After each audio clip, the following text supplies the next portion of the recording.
Imagine finding out you're finally pregnant, then being marched to the gate of your own mansion with nothing but a prepaid phone and a storm coming. Tonight, you'll meet Madison Sterling, a small-town teacher turned billionaire's daughter-in-law, who's accused of the unforgivable, fake texts, doctored photos, and a psychiatric hold, waiting to make her disappear. But here's the question Victoria Sterling didn't plan for. Who's really pulling the strings in this family? And what happens when the quietest man in the empire decides he's done being quiet? In the next hour, every door opens to a bigger lie. A hospital that refuses care, a podcast that vanishes overnight, a facility where treatment looks a lot like a sentence, and a hidden camera that flips the story in a single breath. Stay with me for the wiretap, the courtroom, and the moment a mother chooses legacy over fear and wins. If this has you leaning in, tap, like to push the story out, drop your boldest prediction in the comments, share with a friend who loves twists, and hit subscribe so you don't miss the reveal and the fallout. Madison Sterling stood in the marble bathroom of her Greenwich mansion, staring at the pregnancy test with trembling hands. 2 pink lines. After 3 years of trying, 2 devastating miscarriages, and countless IVF treatments, she was finally pregnant again. This time felt different. The morning sickness was stronger, the exhaustion more profound. Her body was telling her something her heart desperately wanted to believe. This pregnancy would last. She pressed her hand against her still flat stomach and whispered, "Please stay with me, little one. Please." The bathroom door opened and Connor appeared. Soon, his phone pressed to his ear as always. At 32, he was the epitome of tech executive success. Sharp jawline, perfectly styled dark hair, and suits that cost more than most people's monthly rent. He was in the middle of closing another multi-million-dollar deal for Sterling Technologies, the empire his father Alexander had built from nothing. "Hold on, Shanghai," Connor said into the phone, noticing Madison's tears. He covered the speaker with his hand. "Babe, you okay?" Madison held up the test, unable to speak through her joy. Connor's eyes widened. For a moment, his corporate mask slipped, revealing genuine emotion. "Really? You're sure?" "I'm sure," Madison managed, her voice cracking. "And Connor, I think there might be 2. The HCG levels from yesterday were through the roof." "Twins?" Connor's face lit up with an expression Madison hadn't seen in months. He ended his call abruptly. "Shanghai can wait. Madison, this is incredible." He swept her into his arms, spinning her around the bathroom. For a brief, beautiful moment, they weren't the mismatched couple that society gossips whispered about. The small-town teacher who'd somehow snagged the billionaire's son. They were just 2 people who'd fought through fertility hell and finally found hope. "We should tell my parents," Connor said, setting her down gently. "Mom's been asking." "Not yet," Madison interrupted, her joy dimming slightly at the mention of Victoria Sterling. Her mother-in-law had never approved of her, making that crystal clear through 1,000 small cruelties. "Let's wait until after the first trimester. Please, I just want this to be ours for a little while." Connor nodded, understanding her hesitation. "Whatever you want. But Madison, she'll be thrilled. A grandchild, maybe 2. That's all she's wanted." Madison forced a smile. Victoria Sterling didn't want grandchildren. She wanted heirs. There was a profound difference. One Madison had learned through 3 years of marriage. 2 weeks later, Connor was in Singapore for a major acquisition. Madison sat in her doctor's office, watching the ultrasound screen with wonder. 2 heartbeats, 2 perfect little beings growing inside her. She recorded it on her phone to send to Connor later, tears streaming down her face. "Everything looks perfect, Mrs. Sterling," Adams assured her. "The babies are developing beautifully. You're at 14 weeks now, well past the highest risk period." Madison finally felt safe enough to exhale. She'd made it further than ever before. These babies were fighters, just like their mother. That evening, she sat at the massive dining table in the Sterling mansion, alone as usual when Connor traveled. The house staff moved silently around her, phantoms in black and white uniforms. She missed her tiny apartment in Columbus, where she could hear her neighbors laughing through the walls, where life felt real and warm. Her phone buzzed, found Connor, finally responding to the ultrasound video. Incredible. Showing this to the board members. They're thrilled about the Sterling legacy continuing. Mom's going to be ecstatic. Madison's heart sank. He'd told his mother before she was ready, before they'd agreed, but that was Connor. His mother's opinion always came first, even in their most private moments. Victoria Sterling stood in her pristine white office, staring at the private investigator's report with calculating eyes. At 58, she was still strikingly beautiful in that preserved way that only serious money could buy. Her pharmaceutical empire had made her one of the wealthiest women in America, but it was her strategic marriage to Alexander Sterling that had cemented her place in the true halls of power. "You're certain about this?" she asked Marcus Webb, the investigator she'd hired to do a routine background check on Madison when Connor had first started dating her. David Brennan, Federal Correctional Institution, Otisville, 15 years for embezzlement. He's Madison's biological father, not deceased, as she claimed. She's been visiting him monthly for years, though she stopped after marrying your son. Victoria felt a cold satisfaction spreading through her chest. She'd always known there was something off about that girl. Too sweet, too perfect, too eager to please. Now she had proof that Madison was a liar, a gold digger from criminal stock who'd trapped her son with his pregnancy. "There's more," Marcus continued, sliding another folder across the desk. "These are from yesterday." Victoria opened it to find a series of photographs. Madison at a fertility clinic, but not alone. A man was with her, tall, sandy-haired, his hand on her lower back in one shot, embracing her in another. The angles were perfect, suggesting an intimacy that went beyond friendship. "Who is he?" Victoria demanded. "Jake Morrison. They dated for 6 years before she met your son. He's been in New York for the past 3 months, working on some podcasts. They've met 4 times that I've documented." Victoria studied the photos more carefully. The way Madison looked at this man, the comfortable familiarity between them, it was nothing like the careful distance she maintained with Connor. These images, combined with the father's criminal history, painted a clear picture. "Can you enhance these? Make them clearer?" Marcus understood immediately. The lighting was poor. Digital enhancement could help clarify what's actually happening in these moments. "Do it. I want irrefutable evidence that my son is being played for a fool." 2 days later, Victoria had everything she needed. The enhanced photos were damning. What had been an innocent comfort between old friends now looked like secret lovers meeting. The metadata had been expertly altered to place them at a hotel, not a clinic. Marcus had even created supporting evidence: fake text messages, fabricated hotel receipts, a paper trail that would hold up under casual scrutiny. Victoria scheduled a family dinner for Connor's return from Singapore. She insisted Madison attend, playing the part of the excited grandmother-to-be. Madison arrived wearing a flowing dress that couldn't quite hide her growing bump, her face glowing with pregnancy hormones and happiness. "You look radiant, dear," Victoria said, air kissing her daughter-in-law's cheeks. "Connor's flight lands in an hour. Why don't we wait for him in the study?" Madison followed her mother-in-law, unaware that 50 of New York's elite were gathering in the ballroom next door for what Victoria had advertised as an emergency charity auction. The trap was set. Connor arrived home exhausted but happy, eager to see his pregnant wife. He found them in the study, his mother pouring whiskey despite knowing Madison couldn't drink. "Son, we need to talk," Victoria began, her voice grave. "About Madison, about the pregnancy." "Mom, not now," Connor protested, moving to Madison's side. "We're celebrating." "Are we?" Victoria interrupted, sliding the folder across the coffee table. "Because I think we're being deceived." Madison watched in confusion as Connor opened the folder. His face transformed from exhaustion to shock to rage as he flipped through the doctored evidence.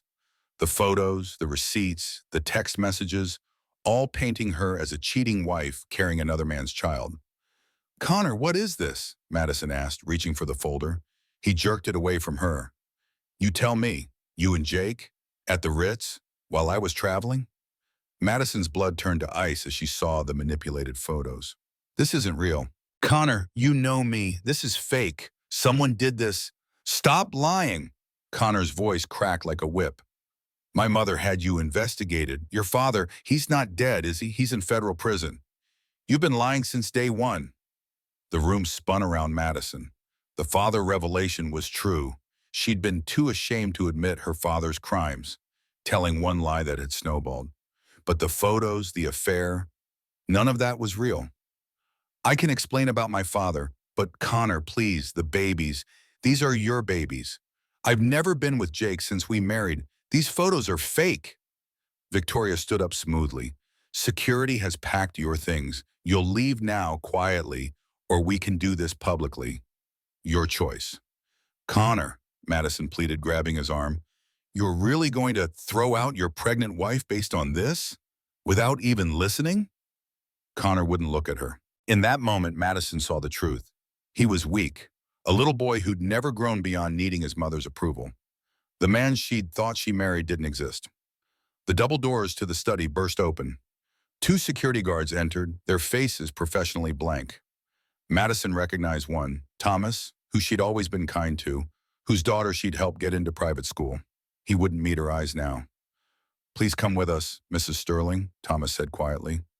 Madison stood on shaking legs, her hand protectively over her bump. My purse, my phone, my prenatal vitamins. Your belongings will be forwarded, Victoria cut in smoothly, though I doubt you'll need them where you're going. The walk through the mansion felt like a funeral march. As they passed the ballroom, Madison heard the chatter of voices, the clink of champagne glasses. Victoria had planned this, a public execution disguised as a private matter.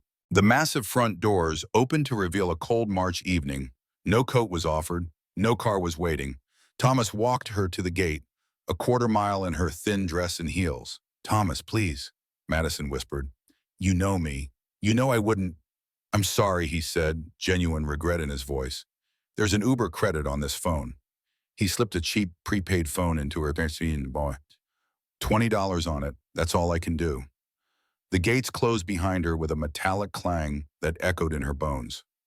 Madison stood on the dark road, shivering, the prepaid phone her only lifeline. $20. She was 14 weeks pregnant with twins, and she had $20 to her name. She ordered an Uber to the only place she could think of, her friend Emma's apartment in Brooklyn. Emily Carter was a civil rights lawyer, fierce and brilliant. They'd met at a pregnancy loss support group after Madison's first miscarriage. The ride felt eternal. The driver kept glancing at her in the mirror, taking in her expensive dress and devastated expression. Madison watched her life disappear through the window, the manicured lawns of Greenwich giving way to the concrete jungle of New York. Emma answered her door in pajamas, her face shifting from confusion to alarm. Madison, what happened? You're freezing.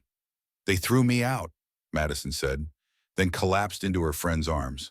Emma guided her inside, wrapped her in blankets, and made her tea while Madison told her everything.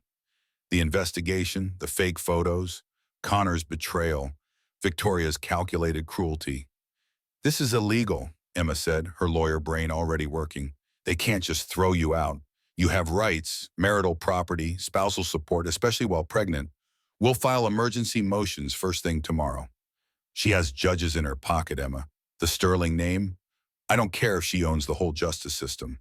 We're going to fight this. That night, Madison lay on Emma's couch, feeling her babies move for the first time. Tiny flutters like butterfly wings. I'm going to protect you, she whispered to them, no matter what. The next morning, Emma took Madison to court to file for emergency support and return of her belongings. The clerk looked at the Sterling name on the paperwork and paled. I'll need to speak with my supervisor. 3 hours later, they were told that all filings regarding the Sterling family needed to go through special channels. It would take weeks, maybe months. Emma was furious, but she wasn't giving up. She started making calls, pulling favors, trying to find a judge who wasn't in Victoria's pocket. Madison sat in Emma's tiny office, watching her friend fight for her, feeling a spark of hope. That spark died at 4 p.m. when Emma received a certified letter. The New York State Bar is investigating me for ethics violations, Emma said, her face ashen. Anonymous complaint about misappropriation of client funds. If I don't cease all legal action regarding your case immediately, they'll suspend my license. She's destroying you because of me, Madison said, horrified. I won't stop fighting. Yes, you will. Madison stood up, decision made. I won't let her ruin your life too. You have a daughter to feed. Madison, no, this is my fight now. Madison left Emma's office with nowhere to go. The $20 phone had $3 left. She walked for hours, her feet bleeding in the designer heels, until she found herself at a homeless shelter in Queens. The intake worker, a kind woman named Carol, took one look at her designer dress and swollen belly and pulled her aside. "Honey, you're pregnant. We have special resources." "Twin pregnancy," Madison said numbly. 14 weeks. Carol's face softened further. "There's a women's shelter specifically for pregnant women. It's safe, clean. Let me call them." But when Carol made the call, her expression changed. "I see. No, I understand." She hung up and looked at Madison with sympathy and fear. "I'm sorry, they're full, as is every other shelter I might call. Someone very powerful doesn't want you to have a bed tonight." Victoria's reach was absolute. Madison spent that night on a park bench, her arms wrapped around her belly, talking to her babies to keep from going insane. "Your daddy doesn't know the truth," she told them. "Your grandmother is sick, but we're going to be okay. We're going to survive this." Dawn came slowly, bringing with it a cold rain that soaked through Madison's dress. She'd been awake all night, every sound making her jump, every shadow a potential threat. The babies hadn't moved since midnight, and terror was eating her alive. She needed medical attention. The stress, the cold, the lack of food, it was all too much. Madison dragged herself to the nearest emergency room, her appearance causing a stir among the staff. "I need to see a doctor," she said at the registration desk. "I'm 14 weeks pregnant with twins, and I haven't felt them move in hours." The registration clerk asked for her insurance card. Madison's heart sank. I I don't have it with me, but I'm Madison Sterling. My husband is Connor Sterling of Sterling Technologies. You can bill." The clerk typed something into her computer, then frowned. "I'm showing your insurance was terminated yesterday. Without insurance or payment, I can only offer you basic emergency services if you're actively in distress." "I am in distress. I'm pregnant and homeless, and are you experiencing bleeding or contractions?" "No, but..." "Then I'm sorry. You'll need to pay up front for an ultrasound. That's $1,200. Madison stared at her in disbelief. Even the hospital was against her. She turned and walked out into the rain, despair threatening to swallow her whole. That's when she saw him, Jake Morrison, standing under an umbrella by a coffee cart, looking exactly as he had 3 years ago when she'd broken up with him to date Connor. Same warm brown eyes, same crooked smile, same inherent kindness that Connor had never possessed. "Madison?" His voice was shocked. "Jesus, what happened to you?" She tried to walk past him, but her legs gave out. Jake caught her before she hit the pavement. "Hospital," she gasped. "Please." Jake didn't ask questions. He swept her into his arms and carried her back into the ER, his press credentials and forceful personality getting them past the same clerk who'd turned Madison away. "This woman is 14 weeks pregnant and in distress," he announced loudly enough for everyone to hear. "If you turn her away and something happens to those babies, I'll make sure every news outlet in the country knows this hospital refused care to a pregnant woman." Suddenly, Madison was on a gurney, being wheeled into an examination room. Jake stayed by her side, holding her hand as the ultrasound wand moved over her belly. 2 heartbeats filled the room, strong and steady. "Your babies are fine," the doctor assured her, "but you're dehydrated, malnourished, and your blood pressure is dangerously high. What's going on?" Madison couldn't answer through her sobs of relief. Jake answered for her, spinning a story about a domestic situation that wasn't far from the truth. The doctor's expression hardened. "We'll keep you for observation," she said, "and I'm calling our social worker." Over the next 6 hours, as IV fluids restored Madison's strength, she told Jake everything. His initial disbelief turned to rage as he realized what Victoria had done. "Those photos," he said. "She used our meeting at the clinic, when you asked me to be the baby's godfather if something happened to Connor. She turned something beautiful into something ugly," Madison said, "and Connor believed her. He didn't even question it." Jake was already on his phone, typing furiously. "I'm an investigative journalist now, Madison. This is what I do, expose corruption, tear down the powerful. Victoria Sterling just became my next target." "Jake, no, you don't understand what she's capable of." "Neither does she understand what I'm capable of." His eyes were fierce. "I've got a podcast with 2 million subscribers. Let's see how Victoria likes being in the spotlight." The social worker arrived, a no-nonsense woman named Patricia, who took one look at Madison's situation and immediately started making calls. Within hours, Madison had a bed at a women's shelter Victoria didn't know about, an appointment with a pro bono lawyer, and food vouchers for a month. "Pregnancy changes things," Patricia told her. "There are resources Victoria Sterling can't touch, organizations that operate outside her sphere of influence." That night, in a clean bed at the shelter, Madison listened to Jake's emergency podcast episode. He didn't name names, he was too smart for that, but he painted a picture of corruption and cruelty that had his audience demanding more information. The comments section exploded with similar stories, women who'd been destroyed by powerful families. The hashtag had justice for the pregnant wife started trending. Connor was in his office when his assistant knocked urgently. "Mr. Sterling, you need to see this." She handed him an iPad showing Jake's podcast numbers. 3 million views in 12 hours. The story was going viral. Connor's phone started ringing. Board members, investors, all asking the same question. Was Sterling Technologies the company being exposed? "Get my mother," Connor said, his voice tight. Victoria Sterling stood in her white office, watching the social media firestorm with cold calculation. The podcast hadn't named them directly, but the details were specific enough that insiders were connecting the dots. Her phone buzzed constantly, society friends fishing for gossip, board members expressing concern, and most annoyingly, Alexander calling from Tokyo. She ignored her husband's call.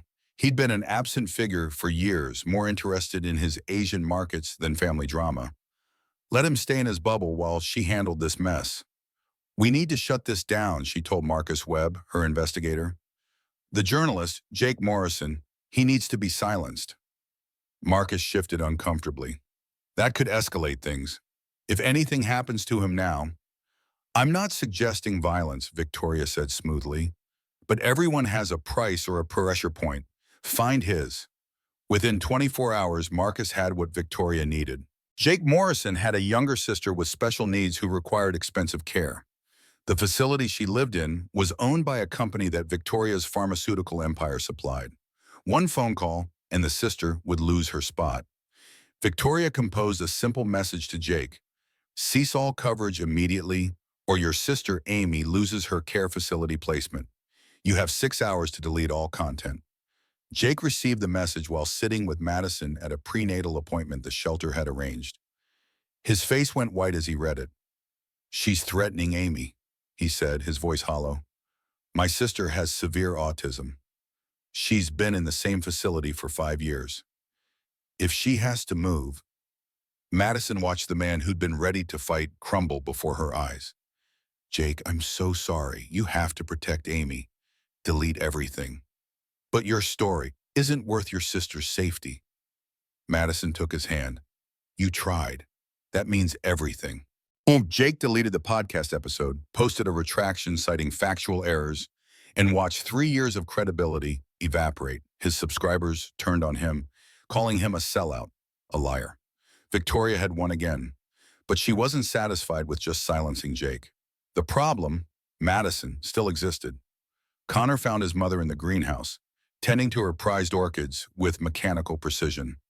"The podcast is gone," he said, "but the damage is manageable," Victoria finished. "We'll spin it as a desperate woman's attempt to extort the family. But Connor, we need to discuss a permanent solution." "What do you mean?" Victoria turned to face her son, her expression eerily calm. "Madison is 16 weeks pregnant now. Those babies, if they're even yours, will tie us to her forever, unless—" "Unless what, Mother?" "Unless she's proven mentally unstable, unfit. If she were to be committed for psychiatric evaluation, and if during that time she were to lose the pregnancy due to the stress of her delusions." Connor stepped back, horrified. "You're talking about forcing a miscarriage? I'm talking about protecting our family from a gold-digging criminal's daughter who tried to pass off another man's children as Sterling heirs." "We don't know that for sure." Victoria's laugh was sharp as breaking glass. "Don't we? Look at the evidence, Connor. Look at who she really is. Her father stole millions. She lied about his death. She met with her ex-lover secretly. Either you're a fool or you're choosing to be blind. Connor struggled with the doubt his mother had planted. The photos looked so real. Madison's lies about her father were confirmed. What else had she lied about? "What do you need from me?" he asked quietly. "Sign the commitment papers. As her husband, you have the authority. One signature, and this nightmare ends." Connor took the papers with shaking hands. At the top, emergency psychiatric hold order. Madison was at the shelter, helping prepare dinner for the other residents, when Patricia, the social worker, burst in. "You need to run, now." "What?" "Someone just called asking about you. They're coming with commitment papers. If they take you for psychiatric evaluation, you'll disappear into the system. Take this."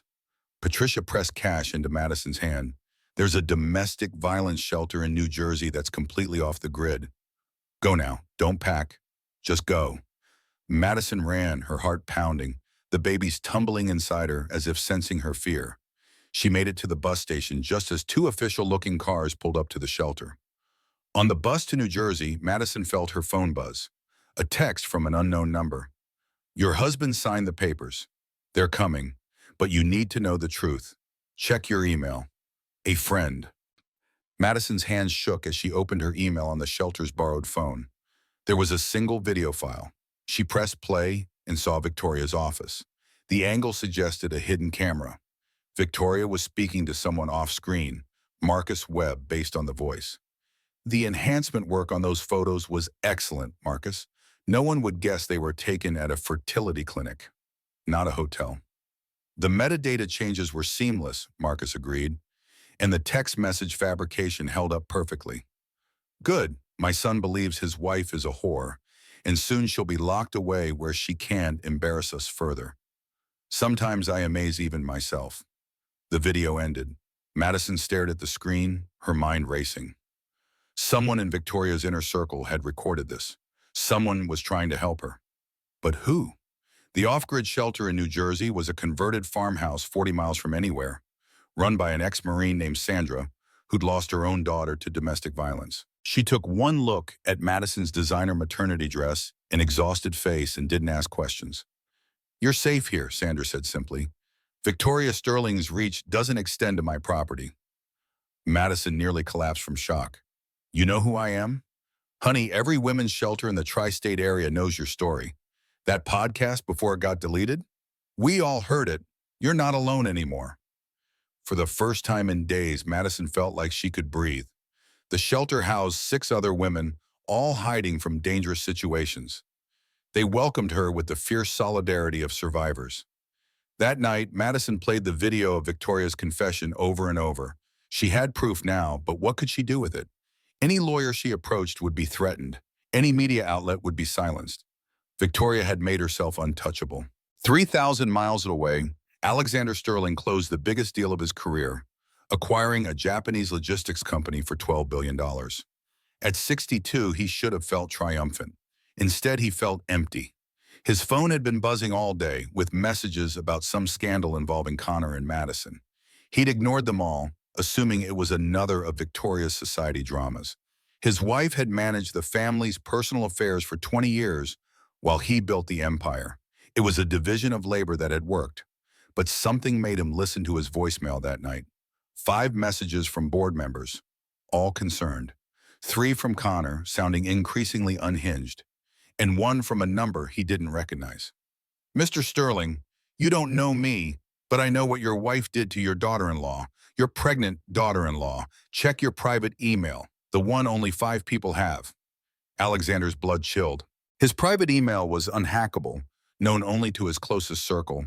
He opened it to find a series of files. The doctored photos, the original images from the fertility clinic, bank records showing payments to Marcus Webb, and finally the video of Victoria confessing to framing Madison. He watched his wife destroy an innocent woman's life with the same casual cruelty she used to destroy business rivals. But this wasn't business. This was family. This was his grandchildren. Alexander made 3 calls. First, to his head of security, bringing him up to speed. Second, to his pilot, ordering immediate departure to New York. Third, to the one person he trusted to handle this quietly, Patricia Hayes, the social worker who would help Madison. Patricia was also his cousin's daughter, though Victoria never knew about that family connection. Uncle Alex? Patricia answered, surprised. It's been years. I know what you did for Madison Sterling. Where is she? I can't. Patricia, I'm her only hope. Victoria's going to find her, and when she does, I need to get to Madison first. There was a long pause. She's in New Jersey, Sanders Farm Shelter. But Uncle Alex, if you're playing some game, the only game I've ever played is letting Victoria run my family while I ran my business. That ends now. The Gulfstream took off within the hour. Alexander spent the flight reviewing everything his security team had uncovered. Victoria hadn't just framed Madison. She'd been systematically destroying anyone who threatened her position for years. Her first husband's suicide, Connor's college girlfriend's mysterious overdose, a board member's wife's sudden mental breakdown. All trails led back to Victoria. Madison was helping with breakfast when Sandra appeared in the kitchen doorway. There's a man here to see you, Alexander Sterling. Madison's blood ran cold. He's with Victoria. Don't let him. He's alone. Has been sitting in his car for an hour, waiting for permission to approach.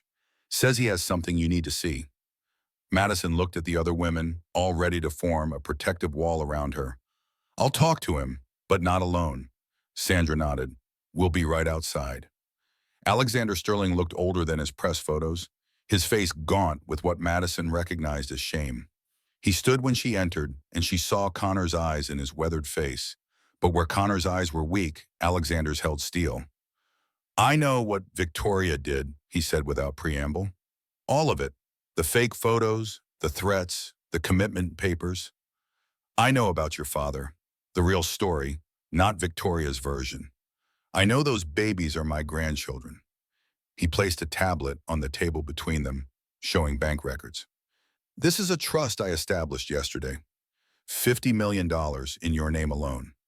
Victoria can't touch it. Connor can't touch it. It's yours regardless of what happens next. Madison stared at the number, unable to process it. I don't want your money. It's not mine, it's yours. Compensation for what I allowed my family to do to you. His voice cracked slightly. I was in Tokyo, building empire after empire while my wife destroyed everything good that came near her. That's on me. Connor signed the commitment papers, Madison said coldly. Your son tried to have me locked away. Connor is weak. He always has been. Victoria made sure of that. Alexander pulled out another document. But I'm not. This is a restraining order against both Victoria and Connor. Emergency custody agreement giving you full rights. And this, he pulled out a phone, hitting play on a recording. Victoria's voice filled the room. Of course the babies are Connor's. The paternity test confirmed it weeks ago. But if Madison were to miscarry during her psychiatric hold, well, stress does terrible things to a pregnancy. Then we could tell Connor they weren't his after all. He'd believe anything at that point. Madison's hand flew to her mouth. Victoria had planned to kill her babies and then lie about their paternity. How did you get this? The same person who sent you that first video. Someone close to Victoria who's been documenting her crimes for years, waiting for the right moment. Alexander stood. Madison, I'm going to destroy her. Legally, financially, socially. But I need your help.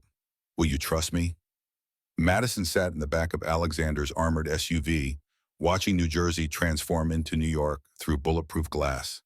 Sandra had tried to talk her out of leaving, but Madison knew she couldn't hide forever.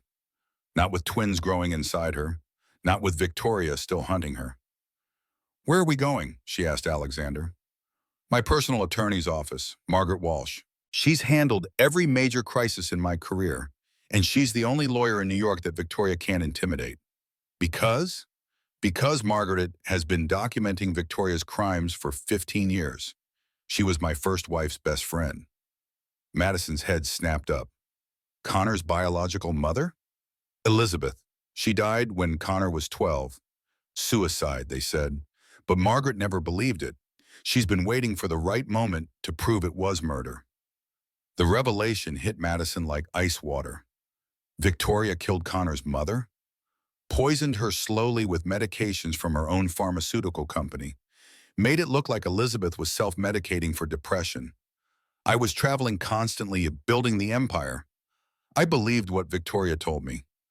Elizabeth was struggling, needed help, and then one day, his voice trailed off. You married your wife's murderer? I married the woman who comforted me in my grief, who stepped in to raise my son, who seemed like salvation. Alexander's knuckles were white on his knees. By the time I suspected the truth, she'd already sunk her claws too deep. Connor loved her. The business was entailed with her pharmaceutical empire, and I had no proof. Until now. Until now. Margaret Walsh's office occupied the top floor of a building that predated most of Manhattan's skyscrapers. She was 75, sharp as a surgical scalpel, with eyes that had seen too much but still burned with purpose. Madison, she said, taking the younger woman's hands, I've been waiting 16 years to meet someone brave enough to stand up to Victoria Sterling. The war room Margaret had prepared was overwhelming. Walls covered with timelines, photographs, documents. Victoria's entire criminal history laid out like a prosecutor's dream. 3 suspicious deaths, 6 destroyed careers, dozens of lives ruined, Margaret said. But she was always too careful, too connected, until she went after you. Why was I different? Because you're pregnant, because Alexander finally woke up, and because, Margaret smiled grimly, someone in Victoria's inner circle has been feeding us information for years. Who? Before Margaret could answer, the door opened. Marcus Webb walked in, and Madison instinctively stepped back. It's okay, Alexander said. Marcus is our source. Madison stared at the man who'd helped destroy her life. You? Marcus's face was etched with self-loathing. I've been Victoria's investigator for 10 years. I've done terrible things for her. But when she asked me to doctor those photos of you, knowing you were pregnant, knowing what she planned, he pulled out a hard drive. Every crime she's ever asked me to commit is documented here. Every payment, every threat, every cover-up, including recordings of her ordering me to fake evidence. Why help us now? Madison demanded. Because my daughter is your age. Because I couldn't sleep anymore. Because Victoria finally crossed a line even I couldn't stomach. He looked at Alexander. She's planning something bigger. She knows you're back from Tokyo. She knows you're helping Madison. She's not going to let you destroy her without a fight. Alexander's phone rang. Connor. Father, where are you? Mother is... His voice was slurred, panicked.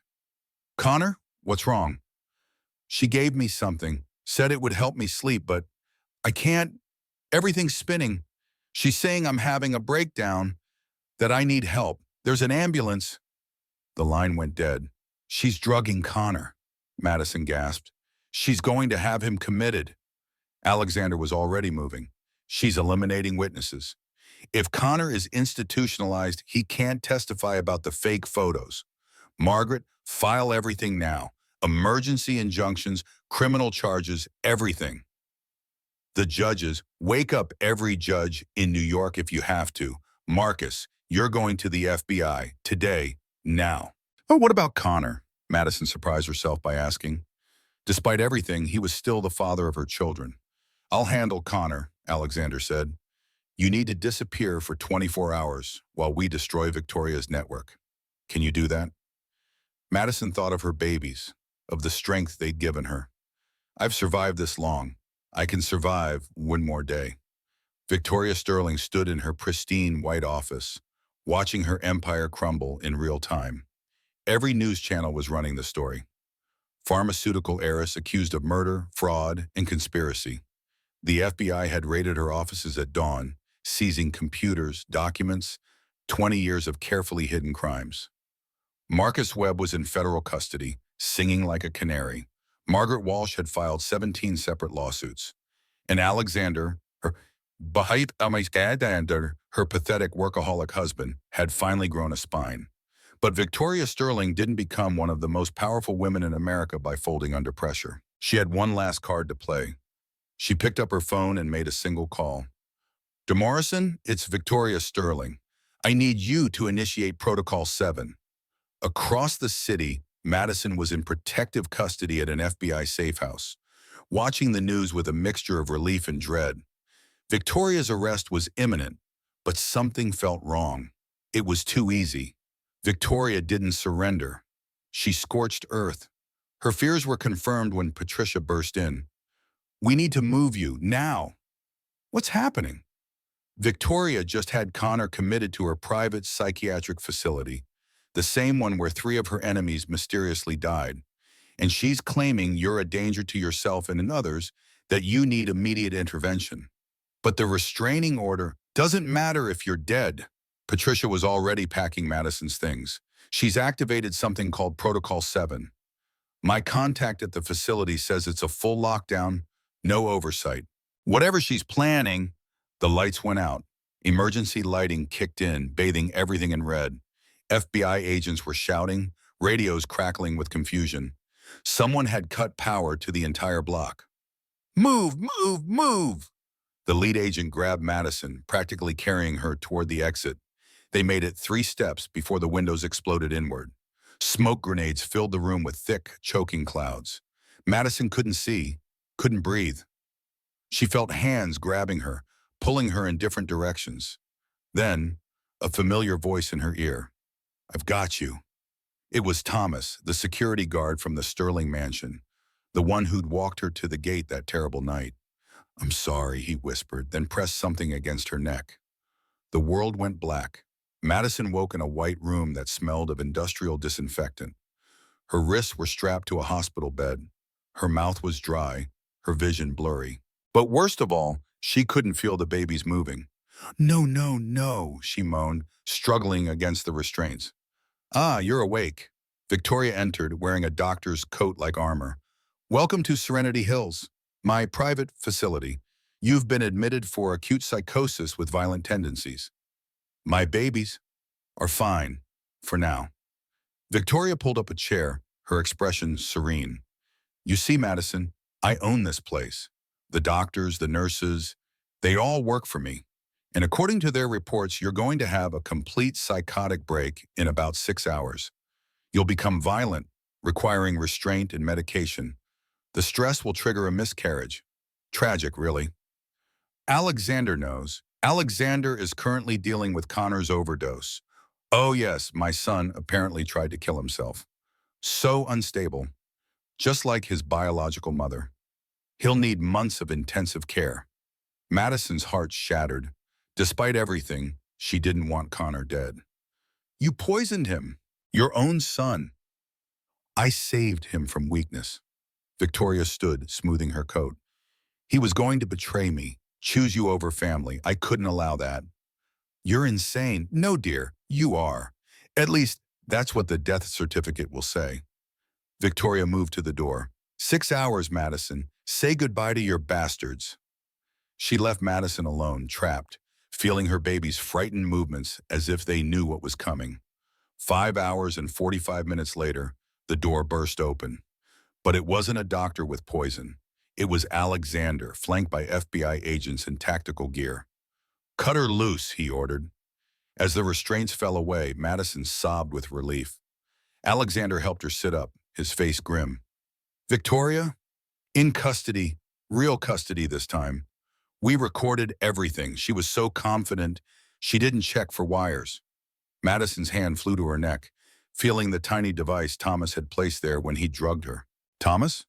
Has been working with us for months. We needed Victoria to confess, and we knew she'd only do it if she thought she'd won." Alexander's voice was heavy with regret. "I'm sorry we used you as bait, but it was the only way." "Connor?" Alexander's face darkened. "Alive. Barely. She gave him enough oxycodone to kill a horse. He's in the ICU, but he'll survive. Whether he'll ever forgive himself is another question." The trial of Victoria Sterling became the most watched legal proceeding in New York history. Madison sat in the witness box, 28 weeks pregnant now, her belly round with the twins who'd survived everything their grandmother had thrown at them. "Mrs. Sterling," the prosecutor began gently, "can you tell the court about the night of March 15th? Madison spoke clearly, without emotion, laying out the facts. The fake photos, the expulsion, the homeless nights, the murder attempts. The jury, 12 ordinary people, listened with growing horror. Victoria's defense tried to paint Madison as a gold digger, a liar who deceived everyone about her father. But when they showed the doctored photos, Marcus Webb took the stand and explained exactly how he'd created them on Victoria's orders. When they claimed Madison was unstable, the FBI played the recordings from the psychiatric facility. The most damaging testimony came from Connor himself. He entered the courtroom in a wheelchair, still recovering from his mother's poisoning. He looked at Victoria with eyes that held nothing but devastation. "She told me my whole life that family came first," he said, his voice barely above a whisper. "But she destroyed our family. She killed my biological mother. She tried to kill my wife and children. She nearly killed me. All for control." He turned to Madison then, tears streaming down his face. "I'm sorry. I'm so sorry. I failed you. I failed our children. I chose her lies over your truth, and I'll never forgive myself." Madison couldn't respond. The man she'd married was gone, replaced by this broken shell. She felt pity, but not love. That had died the night he'd thrown her away. The verdict was unanimous. Guilty on all charges. Murder, attempted murder, conspiracy, fraud. The list went on. Victoria Sterling was sentenced to life without parole. Her pharmaceutical empire dissolved. Her assets seized. As they led her away, Victoria looked at Madison one last time. "You think you've won? You're nothing. You'll always be nothing."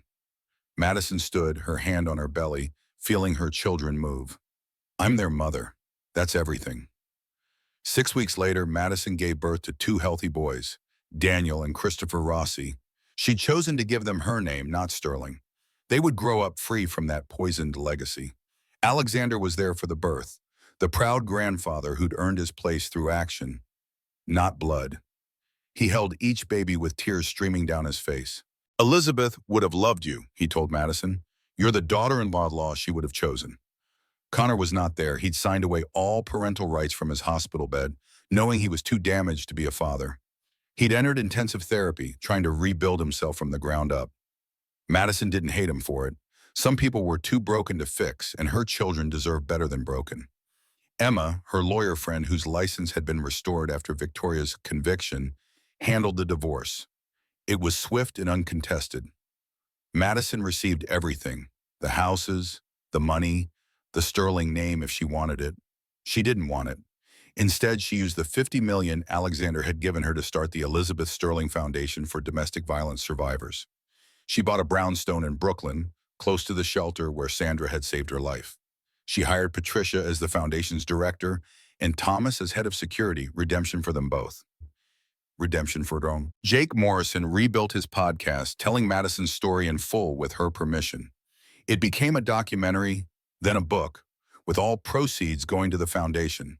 He married a fellow journalist and asked Madison to be his best man at the wedding, a request that made them both cry laugh. 2 years later, Madison stood in the garden of her Brooklyn brownstone, watching Daniel and Christopher toddle after butterflies. They had Connor's blue eyes, but her determination, her strength. They would never know the cold mansion in Greenwich, never feel the weight of the Sterling legacy. "Mama, catch!" Daniel threw a ball that went approximately 2 feet. "Good throw, baby," she laughed, scooping him up. Alexander visited every Sunday, transforming from corporate titan to doting grandfather the moment he walked through the door. He'd retired after Victoria's conviction, dedicating his remaining years to being the father and grandfather he'd failed to be before. "Any word from Connor?" he asked during one visit, watching the boys play. "He sends letters. I don't open them." Madison's voice was matter of fact. "The boys will decide for themselves when they're older, if they want to know him." "That's fair." "Fair would have been him believing me from the start." Alexander nodded. "I have news. Victoria died yesterday. Heart attack in prison." Madison felt nothing. The woman who tried to destroy her was gone, but it didn't bring satisfaction or closure. Victoria had been a poison that Madison had already purged from her system. "Does Connor know?" "He's been told." They stood in comfortable silence, watching the boys chase bubbles that Patricia was blowing. The garden was full of women and children from the foundation, all survivors building new lives. "You know what the strangest part is?" Madison said suddenly. "I'm grateful. Alexander looked at her in surprise. If none of this had happened, I'd still be in that mansion, slowly dying inside, raising my children to be as empty as Connor. Victoria's cruelty freed me. It showed me how strong I really am. You were always strong, you just needed the chance to prove it. Christopher ran over, grabbing Alexander's leg. Pop, pop, airplane! Alexander lifted the giggling boy, zooming him around the garden. Daniel immediately demanded his turn. Madison watched them, her heart full. Her phone buzzed with a text from her new boyfriend, David, a pediatrician she'd met at the hospital during the boys' checkup. Nothing serious yet, just coffee dates and long talks about everything except her past. He knew her story, everyone did, but he saw her as Madison, not as a victim or a survivor or a headline. Pizza tonight? His text read. I can bring that organic stuff the boys like. Sounds perfect, she typed back. As the sun set over Brooklyn, Madison stood in her garden surrounded by chosen family, her children's laughter filling the air. The mansion in Greenwich felt like another lifetime, a nightmare she'd wake from. She'd lost everything, her marriage, her security, her innocence about how cruel people could be. But she'd gained something infinitely more valuable. Herself. The doorbell rang. David stood there with pizza boxes and a shy smile, and the boys shrieked with joy because they adored him almost as much as Madison was starting to. Bad time? He asked. No, Madison said, meaning it completely. Perfect timing. As she welcomed him in, she caught Alexander watching with approval. He'd investigated David thoroughly, of course, but found nothing but a good man who worked 60 hours a week saving children's lives and volunteered at free clinics on weekends. He's nothing like Connor, Alexander had told her. I know, Madison had replied. That's the point. Later that night, after everyone had gone home and the boys were asleep, Madison stood in their nursery watching them dream. Daniel had his thumb in his mouth. Christopher was spread out like a starfish. They were perfect and innocent and would never know the fear she'd known. Her phone rang, unknown number. She almost didn't answer, but something made her pick up. Madison? The voice was broken, barely recognizable. Connor. She should have hung up. Instead, she walked to the window, looking out at the city lights. How did you get this number? I've been sober for 6 months. The therapy, it's helping. I know you don't want to hear from me, but I needed to say, I remember now the real photos from the clinic. You asking Jake to be godfather. You were so happy that day, so beautiful. And I destroyed it all because I was too weak to stand up to her. Connor, I'm not asking for forgiveness. I don't deserve it. I just wanted you to know that I know the truth now. All of it. What she did to my biological mother. What she did to you. What I let her do. And I'm sorry. I'm so sorry. Madison closed her eyes. I know you are. Could I maybe see a picture of them? She thought about it for a long moment. Then she sent him one photo, the boys laughing in the garden, covered in finger paint, pure joy on their faces. His response was immediate. They're perfect. They look like you when you smile. Thank you. That was the last time they spoke. Connor continued his therapy, eventually becoming a counselor himself, working with others who'd been controlled by narcissistic parents. He never tried to contact the boys, respecting Madison's boundaries. He sent money every month, not court-ordered support, but donations to the Elizabeth Sterling Foundation. His way of making amends to all the women Victoria had hurt. Madison used the money to expand the foundation, opening shelters in 5 cities. Each one had a garden where children could play, where women could grow things, where life could begin again. At the 1-year anniversary gala, Madison stood before 1,000 supporters and told her story one more time. But this time, she told it differently. People ask me about revenge, she said, looking out at the sea of faces. They want to know if I'm satisfied that Victoria died in prison, that Connor lost everything. But revenge isn't what saved me. Love did. The love of friends who risked their careers for me. The love of strangers who offered shelter and kindness. The love of a father-in-law who chose justice over family loyalty. And most of all, the love of 2 little boys who gave me the strength to survive when I wanted to give up. She paused, seeing Alexander in the front row, tears on his weathered face. Victoria Sterling thought she could destroy me because I came from nothing, but that was her mistake. When you come from nothing, you learn to build something from anything. From pain, from fear, from rage. You build strength. From isolation, you build community. From betrayal, you build truth. She gave me the materials, and I built a life she could never have imagined. The applause was thunderous, but Madison wasn't finished. So to anyone out there who's been kicked out, cast off, betrayed by people who were supposed to love you, know this: your story isn't over. Your strength is greater than their cruelty. And sometimes the best revenge isn't revenge at all. It's survival. It's thriving. It's building something beautiful from the ashes they left behind. As she left the stage, David was waiting with the boys. Daniel reached for her, saying, "Mama strong," while Christopher clapped his chubby hands. "Yeah, baby," she whispered, holding them close. "Mama's strong, and you will be too." 5 years passed. The boys started school, bright and confident and kind. Madison's foundation had helped thousands of women escape situations like hers. She testified before Congress about domestic violence laws, her story changing legislation. On a quiet Sunday morning, she sat in her garden with coffee, watching Daniel try to teach Christopher to ride a bike. Alexander was there, as he always was on Sundays, reading the business section, but really watching his grandsons. "There's something I never told you," he said suddenly. Madison looked over, curious. "The anonymous messages, the ones that started everything, I know who sent them." Her breath caught. "Who?"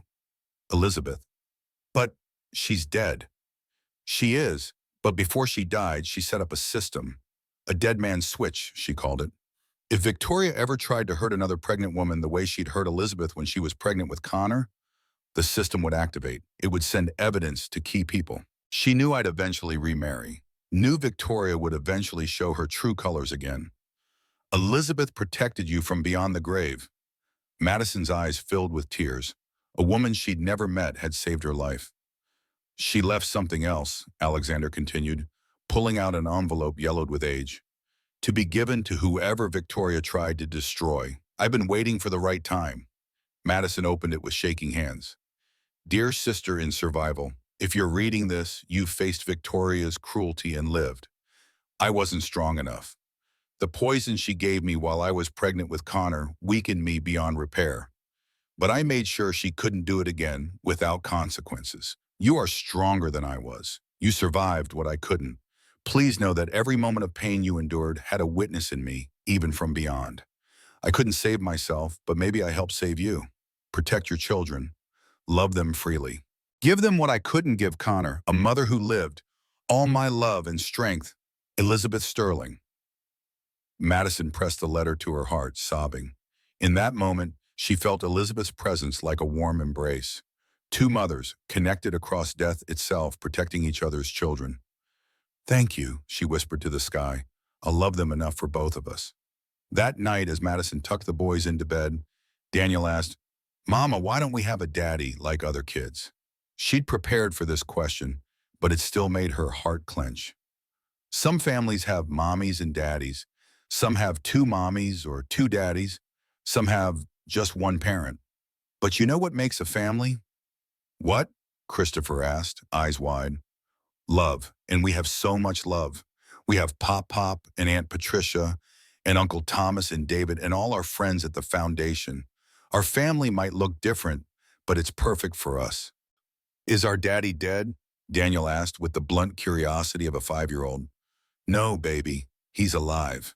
But he's sick in his heart and his head, and he can't be a daddy right now. Maybe someday you can meet him, when you're older if you want to." "Does he love us?" Madison thought carefully. "I think he loves you the best way he knows how. But sometimes love isn't enough if someone can't show it in healthy ways. That's why we have all these other people who love us and show it every day." The boys seemed satisfied with this, curling into their beds. As she turned off the light, Christopher called out, "Mama, you're the best mama in the whole world." "And you're the best boys in the whole world," she replied. Walking downstairs, she found David in the kitchen, making tea. He'd been there for dinner but had stayed to help with bedtime. Somewhere along the way, he'd become part of their routine, their family. Heavy questions tonight, he said, having heard the conversation. They're getting older. The questions will get harder. David pulled her into a gentle hug. You handled it perfectly. You always do. I don't always feel perfect. Sometimes I feel like I'm making it up as I go. Every parent does. But Madison, those boys, they're so secure, so loved. You broke the cycle. Victoria's poison stops with you. She pulled back to look at him. They had been together 2 years now, taking things slow, building trust. David, I need to tell you something. Connor called again. He wants to send letters to the boys. Not to see them, just letters for when they're older. His therapist thinks it would help his recovery. David considered this. What do you think? I think maybe it's time. Not for him to be in their lives, but for them to know he exists and isn't a monster, just a broken person trying to heal. Then that's what you should do.